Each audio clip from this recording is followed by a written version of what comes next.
¿Qué tal? ¿Cómo estás? Buen día, Diana. ¿Cómo estás? Buen día, ¿cómo están? Muy interesante lo que estaba escuchando. Y Bueno, muy viste, preocupante. hace mucho tiempo que no nos vemos, exactamente en menos de 24 horas, exactamente. Ayer estuvimos en un importante evento de la Fundación Fiel y un poco, digamos, se empezó a dar esta conversación acerca de si guardo trigo, guardo maíz, digamos, cómo va a ser la transición argentina, cómo se ve el tipo de cambio. Entonces un poco queríamos ver tu apreciación de cómo está terminando este ciclo económico y cómo verías, digamos, un comienzo de un nuevo ciclo económico, imaginándote en la cabeza un gobierno racional a futuro.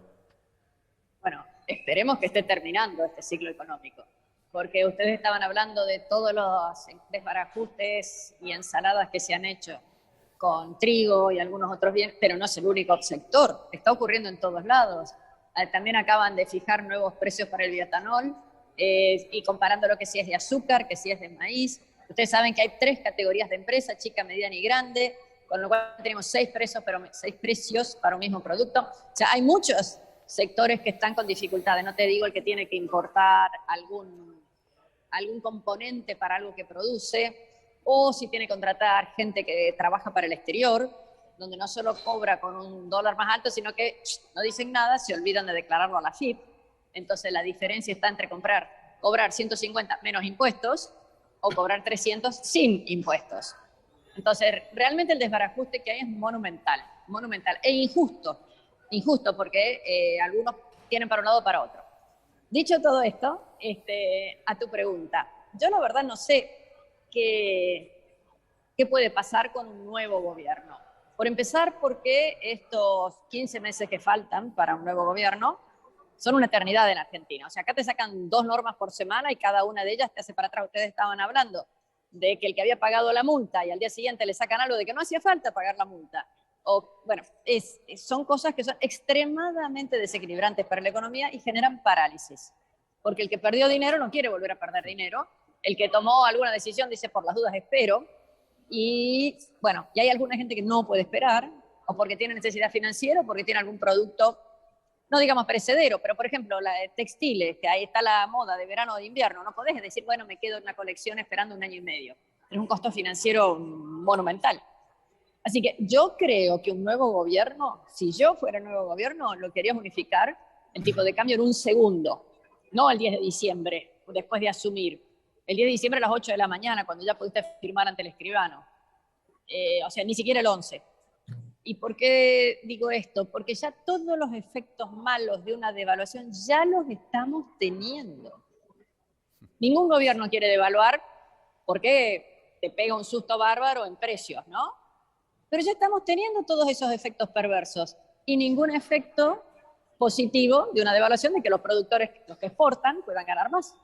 Así que yo creo que va a haber una unificación del tipo de cambio muy rápida. O no sé si creo, quiero que haya una unificación del tipo de cambio muy rápida. Carlos. Diana, ¿cómo estás? Yo ¿Qué te tal, Carlos? escuchaba, ¿Cómo va? bien, yo te escuchaba y por supuesto la palabra que anoté es desbarajuste. Y pensaba un poco Porque adelantando. soy una dama, porque soy una dama. La palabra que corresponde empieza también con K. Claro, empieza con K, pero no, yo iba por ese lado, pero como dijiste desbarajuste, me quedé con desbarajuste. Me pareció mucho más fino. Pero el desbarajuste que va a recibir el próximo gobierno, eso suponemos va a ser distinto, suponemos, porque de acá, como bien decís, en 15 meses puede pasar de todo. Este, y hablabas de que unificarías el tipo de cambio enseguida. ¿En qué se equivocó Cambiemos cuando lo hizo en el 2015 entonces, que después pasó lo que pasó? Porque acordate, Cambiemos unificó el tipo de cambio enseguida, sacó los derechos de exportación y abrió las exportaciones. Y Cambiemos no está más en el gobierno 4 años después. ¿Qué fue lo que pasó en el medio? Pero momentito. En una política económica hay muchas cosas y el contexto internacional. Cambiemos, tuvo una política fiscal y monetaria inconsistente. Eso se dijo en todos los tonos, del primero al último consultor. Se usaban expresiones como que se abría el agua fría y el agua caliente al mismo tiempo, distintas cosas. Todo el mundo dijo, cuidado muchachos, que lo que están haciendo una mano no sabe lo que está haciendo la otra.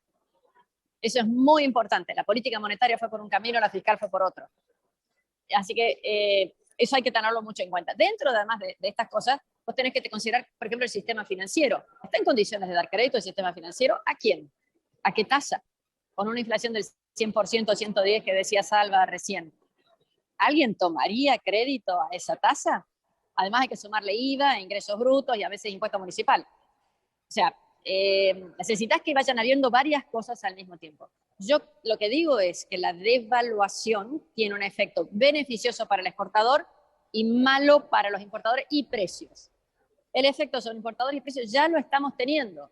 Entonces, tengamos el beneficioso para el exportador. Y un paréntesis con respecto al gobierno anterior, al gobierno de Macri. Ojo, que veníamos bien 16-17, también tuvimos una sequía e inundación importante que todos nuestros gobiernos desprecian al sector agropecuario. Te dicen, no, es el 10% del empleo. No, lo importante es no entienden. Ninguno, ni los que están ahora, ni los que estuvieron antes, y ojalá que los que vendrán en una de esas sí entiendan la importancia del sector agropecuario, no solo por generación de divisas, sino porque tenemos esta cuestión climática. A Macri, si no hubiera habido la sequía, yo no sé cómo le iba. En una de esas hubiera sido mucho mejor. Acordate que fueron 10.000 palitos verdes que no entraron. Y yo quisiera creer que algún día vamos a tener a alguien en el gobierno que entienda lo que significa el sector agropecuario para Argentina. Una pregunta ahí respecto de vos hablabas de la unificación cambiaria. También tenemos que tener en cuenta, ayer lo veíamos en el Congreso de Fiel, que si hay una unificación cambiaria, las tarifas van a subir muchísimo, porque ahí las tarifas vos tenés un doble juego. Hoy están atrasadas y en términos de dólares irían a otro nivel, digamos, con lo cual el shock inflacionario sería muy importante en el país. Sí y no, porque ellos están tomando en consideración que se mantenga el esquema actual en donde el exportador está obligado a entregar al central los dólares y después el central hace lo que quiere y se lo da a quien quiere.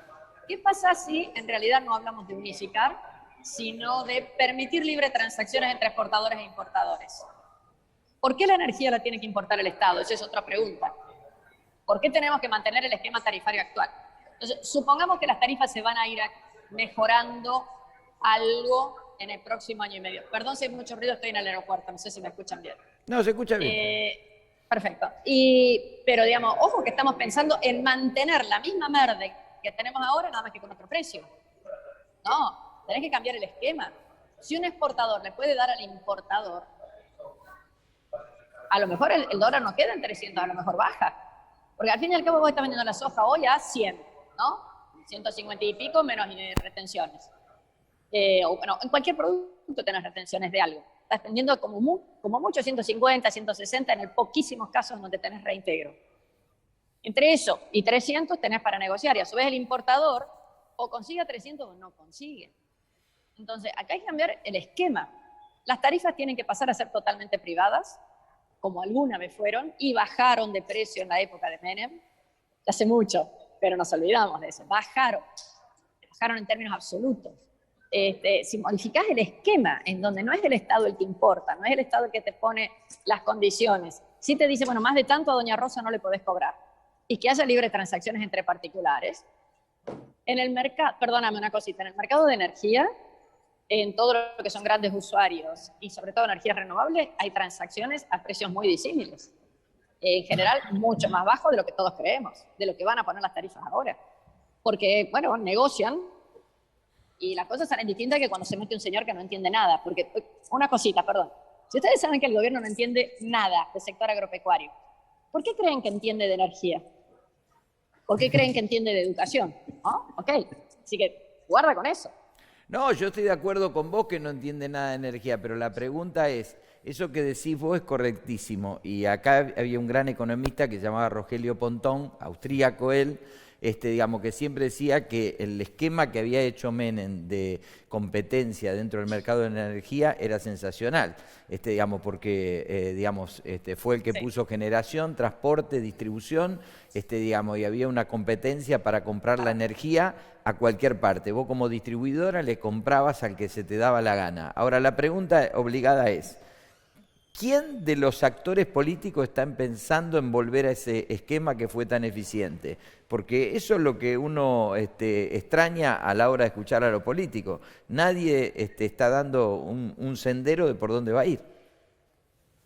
Mira, a mí eso me preocupa mucho. De hecho, Macri podría haber hecho eso. La gestión de Macri con sus ministros en ese momento. Y no lo hicieron. Lo que hicieron fue actualizar los precios de la estructura demencial que se había puesto durante bastante tiempo. Digamos, los tiempos de debido, que se habían armado 10 categorías, etcétera. Todo eso se hizo muy complejo y lo único que se hizo fue subir esos precios complejos en vez de modificar la estructura. No es fácil, pero lo que tenemos no funciona. Probemos con algo distinto, en una de esas va mejor. Yo estoy presumiendo que para vos no fue el mejor equipo de los últimos 50 años. Hubo gente excepcional, varios de ellos amigos, de muy buen criterio, pero vos, mira, lo vemos en el fútbol, grandes jugadores no hacen un gran equipo. Carlos. Sobre todo si el técnico es malo. Bueno, acabas de ver Patronato. ¿Quién conocía a los ñatos de Patronato? Y mirá, o sea, ojo que acá tenemos muchas cosas que pensar. En Argentina además buscamos el Mesías, y hay Mesías fantásticos, pero nos va a tocar justo a nosotros. Diana, ¿y ahora lo que pasó en Brasil te genera alguna preocupación o te parecía? Mucha, porque yo no sé cómo se va a reaccionar. Fíjate, Bolsonaro deja una deflación mínima, chiquita, pero digamos, ya dan 3 meses de deflación, o sea, una tendencia muy lógica. No sé qué barbaridad de reservas en el Banco Central, 350.000 millones, una cifra así que a nosotros no nos entra en la cabeza. Un nivel de endeudamiento bajo, prácticamente todo en moneda nacional, que con estas tasas de interés es fantástico. Un nivel de desempleo extraordinariamente bajo y algo que no se habla mucho son los números, pero han tenido 6 u 8 políticas de desregulación muy importantes. Veamos si el que sigue las continúa o no, porque vuelvo para atrás.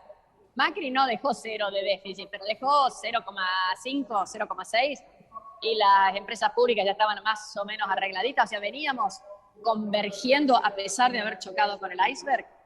O sea, a pesar de mayo del 2018, etcétera, lo mismo se continuó bajando gastos, lo mismo. Tuvimos, qué sé yo, cosas chiquitas como la SAS, o sea, una sociedad anónima que la podés hacer en 24 horas. Todo eso, pum, para afuera. Desapareció el control de asistencia de los empleados públicos al día siguiente. O sea, no es ahora por la cuarentena, ¿eh? Entonces, Lula va a mantener esas políticas micro que hizo Bolsonaro y que ya la economía está creciendo. Si las mantiene, entonces lo que importa no son las personas, sino las políticas. Si las mantiene, yo creo que Brasil estaría muy bien. Pero la reacción de mucha gente en contra es preocupante porque se ve, y el silencio de Lula, que durante estos 2 días no ha hablado, está bien, 2 días no es nada. Pobre tipo de haber necesitado dormir una siesta. Pero bueno, ¿va a seguir con estas cosas o vamos a volver para atrás?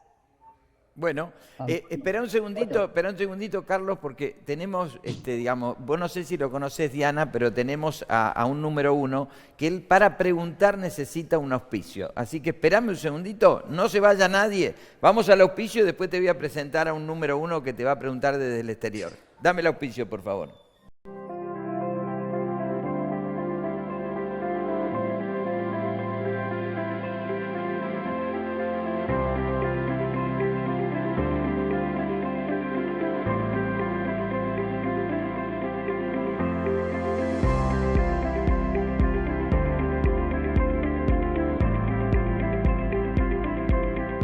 Cesira, soluciones veterinarias en todo el país. Pensamos estratégicamente en el desarrollo de negocios perdurables. FMC, la compañía líder en investigación e innovación para la protección de cultivos, presenta su portfolio de herbicidas, insecticidas y fungicidas que ofrece las mejores soluciones a las problemáticas diarias del campo. Bueno, Diana, ahora te lo voy a presentar. Nuestro amigo, el tipo está en Estados Unidos, en Chicago. Está dentro de la bolsa de Chicago. Ahora lo vas a ver con inmensa cantidad de pantallas. Es un número 1, es muy buena persona. El único problema que tiene es que bebe, pero es parte de nuestro equipo y nosotros también bebemos con él. Así que te lo presento, el señor Antonio Ochoa, que te va a preguntar desde Estados Unidos. Bueno, nunca confíes en una persona que no bebe. Esa es la primera que te tengo que decir. No, la segunda, bueno, me hicieron sentir que ahora ya no sé qué preguntarte de interés después de toda esta presentación. Diana, te saludo con mucho gusto. Pero mira, si ves los números en Brasil, justo lo que estabas hablando entre la política que pudiese ser y que tal vez vaya a ser, pero el 84% del Producto Interno Bruto en términos electorales perdió la elección. Esta elección la definió en términos de dinero el 16% del Producto Interno Bruto brasileño, pero es la mayoría en términos de gente. Entonces, cuando tienes esas obligaciones, desconoces lo que representa el encaje económico relativo a lo que tienes en obligaciones populares o populistas. Y es lo que nos viene pasando en toda la región. La mayoría del Producto Interno Bruto de los países, las masas productivas, terminan perdiendo las elecciones y las políticas que vienen con lógica alrededor de una situación que mantiene un Producto Interno Bruto creciente, necesitan convertirse en algo que sostenga a la masa crítica, que es la mayor, pero que pulveriza muy poquito y contribuye mucho menos, además de que necesita más. Entonces, en esta continuación, y especialmente ahora que ustedes también están por ver cambios de gobierno, la expectativa de siempre ver un gobierno desde la óptica de quien produce, que tenga la capacidad de hacer justicia, eso en ocasiones es una óptica un poco miope porque termina sucediendo el privilegio y el derecho de estar dándole al que solamente sabe pedir y requiere ayuda más de la que produce. ¿Realmente ves que hay un empate en donde Argentina, Brasil encuentran un camino de crecimiento si seguimos con esas fórmulas populistas? A ver, yo creo que el populismo jamás ningún país del mundo ha crecido con algo parecido al populismo. Pero justamente Lula tiene la oportunidad de que ya le han entregado el país con varias políticas que van a permitir crecimiento. No es instantáneo. Por ejemplo, el presidente anterior, Temer, cambió el sistema de jubilaciones, de aposentadoría que le llaman. Obviamente eso no tiene impacto al día siguiente. Va a tener impacto en los próximos, durante 30 años. Y van teniendo impacto a poquito alguna gente que se va jubilando nueva. Lo mismo, lo que decías de la cantidad de gente que necesita ayuda, y además geográficamente está muy concentrado, lo que tenemos allí es una situación en donde si el resto del país sigue produciendo y tirando, esa gente se va a poder incorporar a un mercado de trabajo, va a poder tener oportunidades que si no, no tendría. Si vos matás a los que hoy están trabajando para darle rápido, la gallina de los huevos de oro, para darle rápido a quien hoy necesita, al final nadie tiene nada. Eso es lo que nos está pasando en Argentina. Otra perspectiva que también se veía, algunos analistas decían que en todos los países del mundo que están habiendo elecciones, gana la oposición. Pero en el caso de Brasil es muy claro, la división geográfica, la división por nivel educativo y además que sean oposición. Entonces, el tema es si le vas a dar tiempo a las reformas para cambiar o no. Déjame volver a algo muy antiguo de Argentina. Argentina en el año 1994 se hizo la reforma del sistema de jubilaciones. Casi todo el mundo optó por eso, pero ponele que la gente joven, de todas maneras, desde el año 94, ponele 20 años más, ahí todo el mundo que hubiera tenido 40 ya a los 60 se iba a estar jubilando, si en el año 2013 ya hubiéramos tenido 0 pasivo previsional. Sin embargo, al romper el sistema, te quedaste con todo el sistema previsional y además le metiste gente que no hizo aportes, etc. Pero, digamos, se estuvo pagando el costo de que los aportes fueran al sistema privado mientras se financió con deuda. Esa deuda la seguimos teniendo y los aportes privados ya no están. O sea, el no entender hacia dónde van los cambios. Yo con Lula sí tengo un poquito de fe, porque él en su momento tuvo un presidente de Banco Central, por ejemplo, extraordinario, que fue el que empezó con esta política de acumular reservas, fue el que bajó la inflación con la cual venían. Ya veníamos de Cardoso. Mantuvo un montón de políticas de Cardoso. Yo creo que Lula no se va a dejar, quiero creer que Lula no se va a dejar arrastrar por esto. Entonces, el populismo tiene una cuestión de que yo le quito a fulanito para darle a menganito. Llega un momento en que fulanito se fue, o ya no hay nada para quitarle. Y menganito entonces no tiene nada para recibir. Lo mejor es que se genere oportunidades de crecimiento para que menganito también pueda trabajar.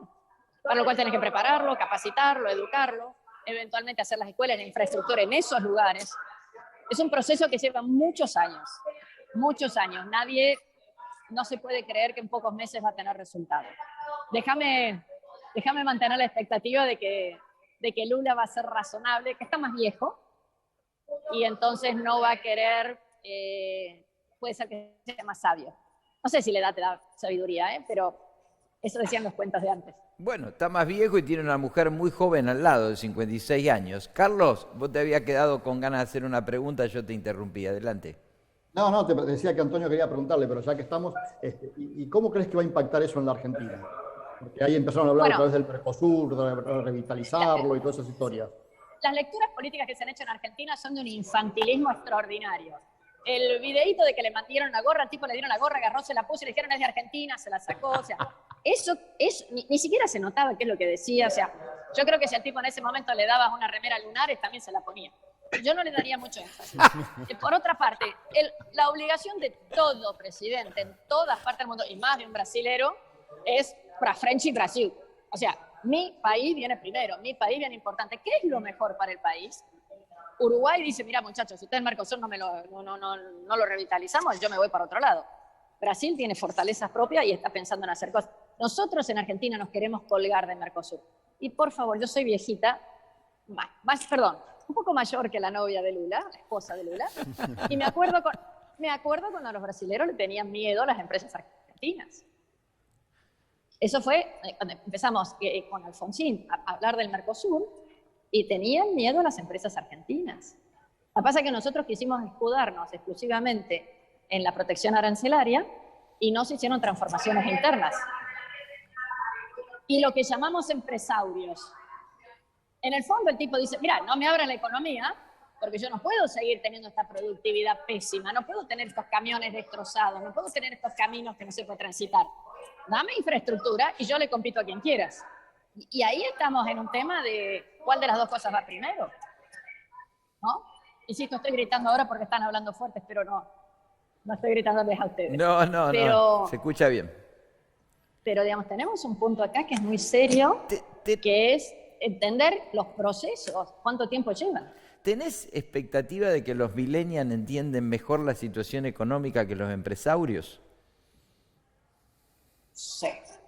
A ver, los millennials, todos los jóvenes, en toda la época del mundo de Aristóteles para acá, que ya quedó escrito, los jóvenes creen que los viejos no sabemos nada. Y los jóvenes quieren cambiar todo lo que ven mal, lo que ven injusticias, lo que ven... Después algunos de ellos dicen, pucha, no se podía. Pero el mundo no hubiera progresado sin los jóvenes.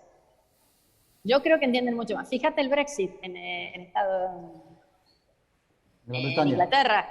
Los jóvenes votaron quedarse. Eran los viejos los que tenían miedo a los cambios. O sea, hay muchas cosas. Yo no digo que los jóvenes siempre sepan más. Al contrario, yo soy profe universitaria y me paso enseñando a los chicos, no se puede por esto y por esto. Todas las mamás le decimos a los chicos, ponete un abriguito que te vas a enfermar. Bueno, pero no quiere decir que el pibe no pueda salir a divertirse.